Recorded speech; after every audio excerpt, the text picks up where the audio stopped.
Welcome to the Stephen Mansfield Podcast.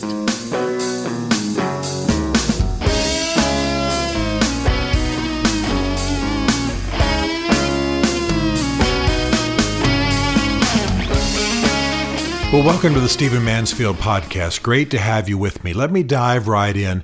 I received a question this past week that actually surprised me a bit in its simplicity and its honesty.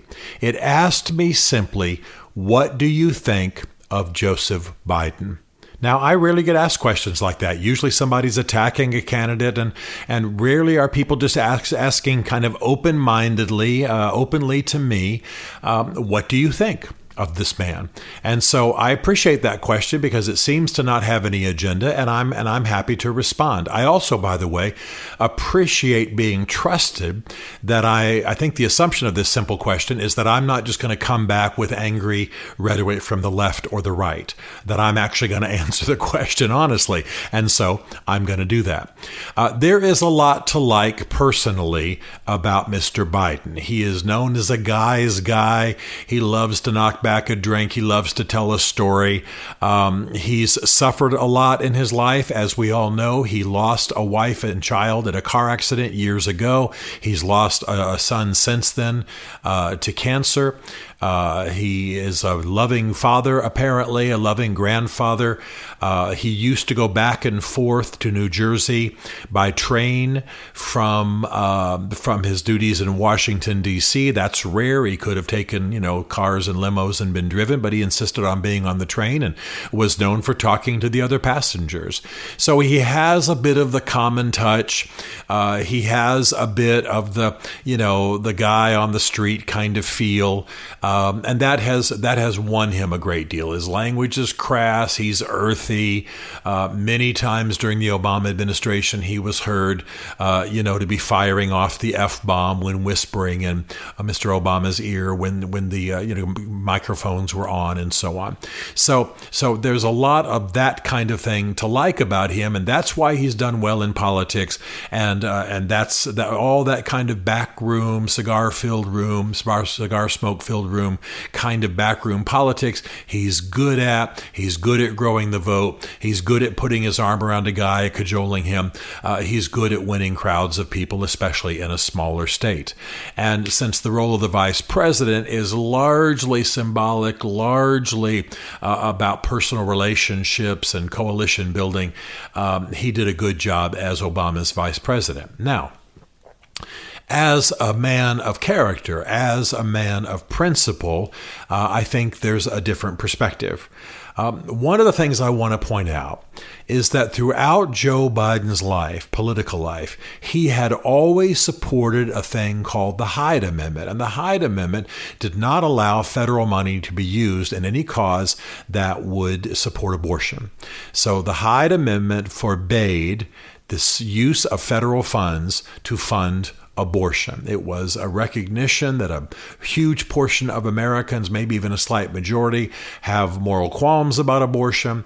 It was a desire to keep things fair. It was a desire to honor the opinions of a huge portion of American voters and citizens, and to recognize divided values on those things. So even though we have the Roe v. Wade Supreme Court ruling of 1973 that legalizes abortion in America, the Hyde Amendment forbade the use of federal funds to fund abortion.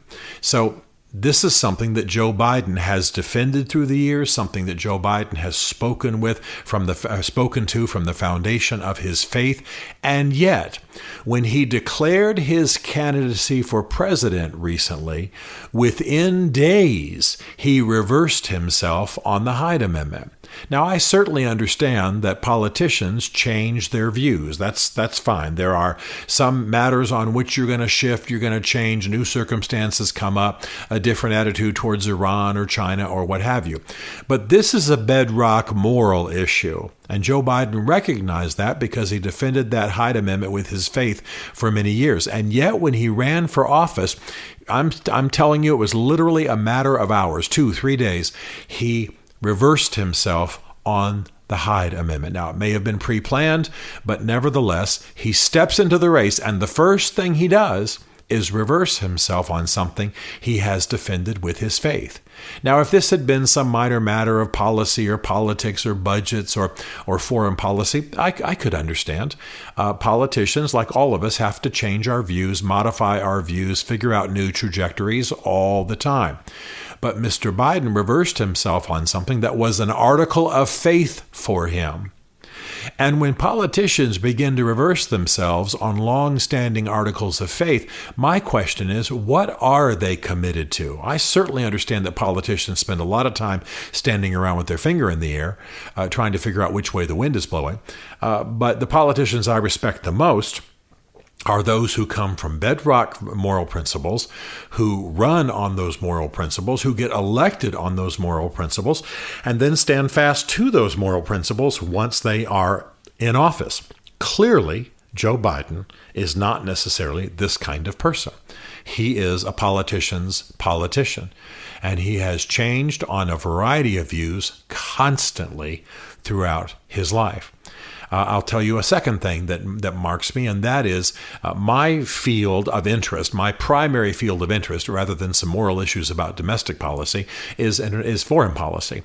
And I have heard some of the men I most respect, men and women I most respect in foreign policy, say that Joe Biden has historically been wrong on every single major issue of American foreign policy, that he has changed and reversed himself constantly, and his initial position is almost always wrong. Well, we're living in a pretty dangerous world right now. So would I be able to endorse this man who doesn't make sense when it comes to foreign policy? No. And again, I'm not turning this into a campaign issue. I'm not telling you who I'm voting for. I've been asked open-heartedly, open-mindedly, what do you think of Joe Biden? And this is what I think. But I will admit to the fact that I was tainted regarding what I thought of Joe Biden because just by happenstance, I happened to be in Washington, D.C. and be at the U.S. Capitol in 1987 when Robert Bork was being considered for the U.S. Supreme Court. And Edward Kennedy and Joseph Biden actually trashed this man. Biden took him apart at a personal level. The lies were stunning. The personal assaults were stunning. The duplicity was stunning. So I admit that as far back as 1987, I got a bad taste in my mouth about Joseph Biden. So as I come to this election, I'm not bothered that he's older. I admire some of the politicians I most admire were older in office, Reagan and Churchill and so on. I don't mind that he's older. I don't mind that he was Barack Obama's vice president. I was not a big fan of Barack Obama as president. There are some things he did beautifully and better than are being done now. But I'm just wasn't with him on a huge number of issues and did not like the way he brought a rather leftist theology and leftist political agenda to American foreign policy. I have cited here many times the time that our Secretary of State, Hillary Clinton, made a speech at a huge gathering of international leaders and said that LGBTQ rights were at the heart of American foreign policy. Now, I certainly understand the need to speak to that issue, but at the heart of our foreign policy, central to our foreign policy, well, that's what the Obama administration represented and a shift that it tried to engineer. So what am I saying? There's a lot about Joe Biden I'm sure I would like. I'm sure if we had dinner, I'm sure I would enjoy him very much. I'm not bothered by his age, and I'm actually moved by his sufferings. In fact, I think that hardship and suffering gives a man and a woman heft, and I wish that all of our politicians had greater heft, greater compassion, greater sensitivity to the sufferings of others. And I think that Joe Biden has that element in his life.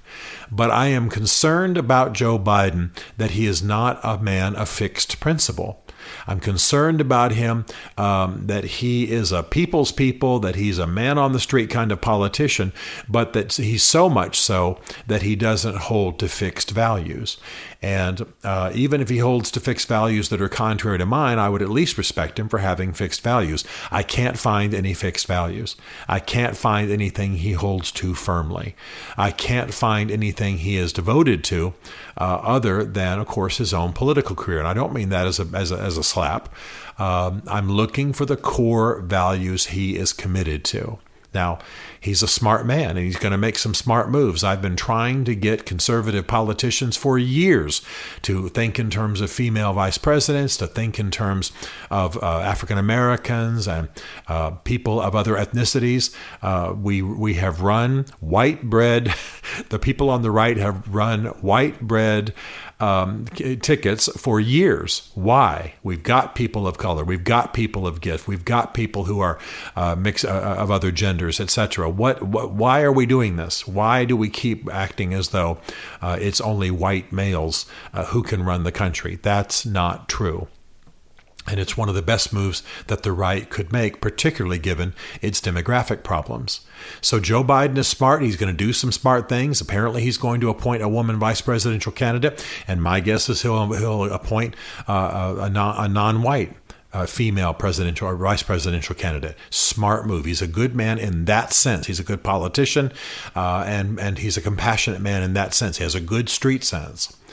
But I am concerned that Joe Biden is not a man of fixed principle, and that gets us in trouble. That's been the bane of our existence in recent decades. That's, by the way, one of the things that has helped Donald Trump is that people were so ready for a man they perceived to be a man of fixed principle that they voted for Donald Trump. Now, whether you agree that Donald Trump is that or not is beside the point. He speaks that way. He presents that way. He has behaved that way to some degree in office, and it has won him the votes, not just of religious voters, but of others as well.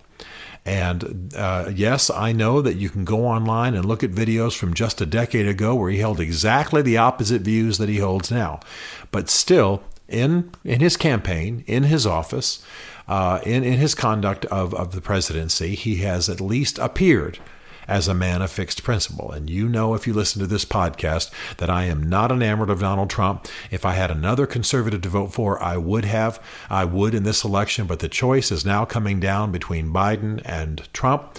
And a conservative is not going to have any other alternative than just simply not to vote, which, by the way, I know some conservatives who won't because they just can't morally bring themselves as a matter of conscience to vote for Donald Trump. Let's keep our focus on Biden. Biden, a man of the street, Biden, a man of the people. Yes, an older man, but a man who still seems in relative command of his faculties. He's going to appoint a female vice president. He's going to run as the non-Donald Trump. He's going to run as a man of compassion, and that is going to work for him. Right now, he's ahead in the polls, as I reported in a recent podcast, but the polls also show that people, even those voting for Biden, believe that Trump is going to win. So if I had to guess right now, I would say Donald Trump is going to win. Mr. Biden's going to run a tough campaign. Many people will vote for him. Folks on the right, certainly faith-based voters, cannot support Biden because of his views on the core moral issues. He is, though he is a conservative Roman Catholic, he is as many Roman Catholic politicians in D.C. tend to be. He's pro-abortion. He's against his church's teaching on LGBTQ, et cetera, and et cetera, and et cetera. So he is what some call a cultural Catholic. We cannot look for his Catholicism to have a deep impact upon his politics. It never has. So I predict that he will lose, but I predict he will run a tough race. And if Donald Trump stumbles more, if some big moral violations are surfaced, if he makes a bigger hash out of the COVID-19 situation that has already happened, we seem to be emerging well, and so the numbers are with him. But if he makes a bigger hash out of it than he has, then Biden will be right there at his heels and could, in fact, win this thing. It's not likely now, and he's not a man that I could vote for. So thank you for the question. That's the most honest answer I can give. I esteem him for his years in office. I esteem him for his sufferings. I esteem him for his connection to the common man, but not finding him to be a man of fixed principle, I couldn't vote for him myself. And of course, you already know my difficulties with Donald Trump. So there's the answer. Thanks for asking, and let's keep pressing hard into the truth as we seek to right our country from the troubles we've been in. Stephen Mansfield is a New York Times best-selling author, a popular speaker, and a frequent faith and culture commentator on Fox and CNN. His groundbreaking books on faith and society include The Faith of George W. Bush, The Search for God in Guinness, Mansfield's Book of Manly Men, and Lincoln's Battle with God. Learn more at stephenmansfield.tv.